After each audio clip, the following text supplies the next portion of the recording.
rusak diterjang badai 2025, rumah mendiang Diding Boneng kini sudah diperbaiki.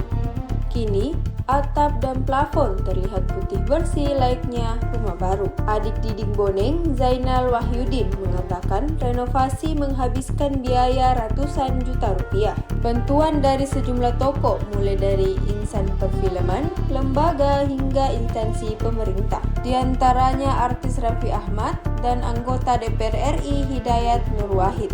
Ada juga instansi pemerintah Kota Jakarta Pusat, Basnas, Bazis, dan PMI, dan lainnya. Zainal menyebut bantuan dari Raffi Ahmad mencapai 50 juta, sedangkan Hidayat Nur Wahid memberikan sekitar 7,5 juta. Sementara bantuan dari pihak lain tidak diingat secara rinci. Keluarga bahagia, akhirnya ada rumah bisa jadi tempat berteduh meski sang legenda komeda telah berpulang.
Download Tribun X sekarang, menghadirkan lokal menjadi Indonesia.